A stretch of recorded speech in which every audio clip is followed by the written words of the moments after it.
Hello, Adams. Happy Friday. I'm here with chapter 15 of A Long Walk to Water. We are actually almost done with this story. We'll have a couple chapters next week, and then I'll have to find a new book to read. So, this is chapter 15, Southern Sudan, 2009. Even though the water spraying out of the borehole was brown and muddy, some of the little boys wanted a drink right away, but their mothers held them back. The men kept working with the drill. Their leader talked to Naya's uncle and father and some of the other village men. Later, Depp explained things to her. Don't worry, he said. The water is muddy because it is still mixed with the old water that we were using from the pond. They have to drill farther down to make sure of getting deep enough into the good, clean water underground. And then they have to put in the pipes and make a foundation with the gravel, and then install the pump and pour cement around it. And the cement has to dry. It would be several more days before they could drink the water, Depp said. Naya sighed and picked up the big plastic can. Yet another walk to the pond. Kenya and Rochester, New York, 1996. The Lost Boys.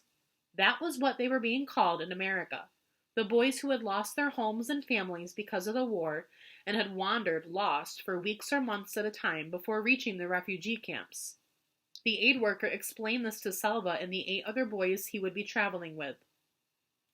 The woman spoke mostly English. Sometimes she said a word or two in Arabic, but she did not speak that language well. She tried her best to speak slowly, but she had many things to tell them, and Selva worried that he might misunderstand something important. They rode in a truck from the Ifo refugee camp to a processing center in Nairobi, the capital of Kenya. Endless forms had to be filled out, their photos were taken, there was a medical examination.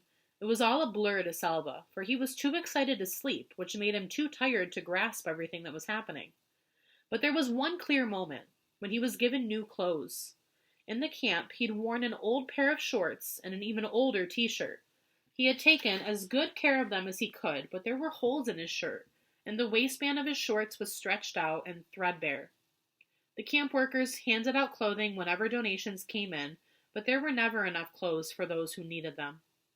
Now, Selva's arms were piled high with new clothes.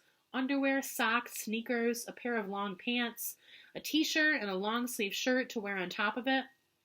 And he was to wear all these clothes at the same time. It's winter in America, the aid worker said. Winter, Selva repeated. Yes, very cold. You will be given more clothes in New York. More clothes? Selva shook his head. How could I possibly wear any more clothes? Selva could hardly believe his eyes when he boarded the plane in Nairobi. Every person had a seat, and they all had a luggage, too. With all those people, hundreds of heavy padded chairs, and all those bags, how would the plane ever get off the ground?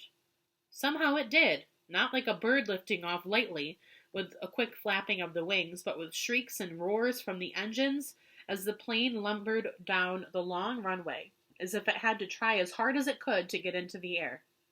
Once the plane was safely aloft, Selva stared at the scene outside the small window. The world was so big, yet everything in it was so small. Huge forests and deserts became mere patches of green and brown. Cars crawled along the roads like ants in a line. And there were people down there, thousands of them, but he could not see a single one. Would you like a drink? Selva looked up at the woman in her neat uniform and shook his head to show that he did not understand. She smiled. Coca-Cola? Orange juice? Coca-Cola. Long ago, Selva's father had once bought a few bottles of Coca-Cola back from his trip to the market. Selva's first taste had been startling. All those bubbles jumping around in his mouth. What a rare treat it had been. Coca-Cola, thank you, Selva said, and with each sip, he remembered his family passing the bottles from hand to hand, laughing at the tickly bubbles, sharing and laughing together. The journey to Selva's new home required not 1, not 2, but 3 planes. The first plane flew from Nairobi to Frankfurt in a country called Germany. It landed with an alarming thump, then braked so hard that Selva thought he was thrown forward in his seat. The strap across his stomach caught him hard. He took a second plane from Frankfurt to New York City. It, too, landed abruptly, but this time Selva was ready, and he held tightly to the armrests. In New York City, the aid worker led the boys to different gates. Some of them would be making the final leg of their trip alone, while others were in groups of 2 or 3. Selva was the only one going to Rochester. The aid worker said that his new family would be waiting for him there. On the plane to Rochester, most of the passengers were men traveling on their own, but there were some women too, and a few families, mothers and fathers and children. Most of the people were white. Beginning at the airport in Frankfurt, Selva had seen more white people in the last few hours than he had seen before in his whole lifetime. He tried not to stare, but he couldn't help studying the families closely. Thoughts kept looping in his mind. What if my new family isn't there? What if they've changed their minds? What if they meet me and don't like me? Selva took a deep breath. A step at a time, he reminded himself. Just this flight ticket through, for now. The plane landed at last, its wheels screeching, while Selva gripped the armrests and braced himself for what was to come. There they were, smiling and waving in the airport lobby. His new family.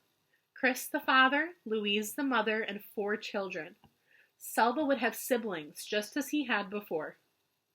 He felt his shoulders relax a little on seeing their eager smiles.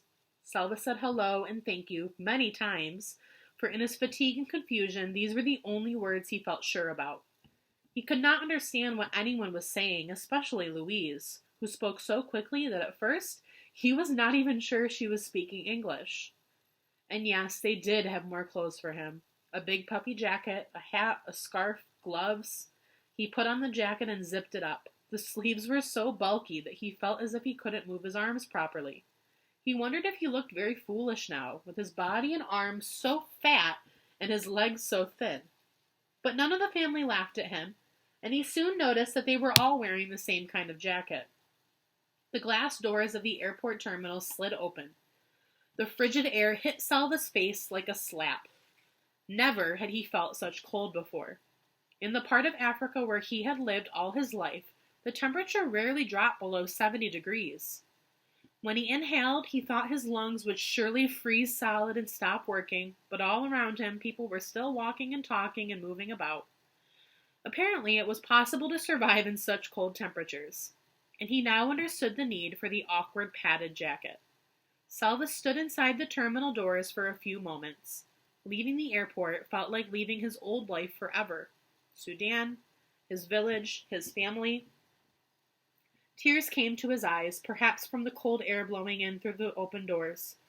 His new family was already outside. They turned and looked back at him. Selva blinked away the tears and took his first step into a new life in America. All right. I would like you to think about, what do you think is the strangest part of that journey for Selva? Was it the plane ride? Was it seeing all these white people? Was it having a brand new family? All these clothes he's wearing? The temperature? What do you think was the weirdest part for him? I hope you guys have a wonderful weekend. I will be back next week to finish the book, and we will start a new book. Have a great day, guys. Bye.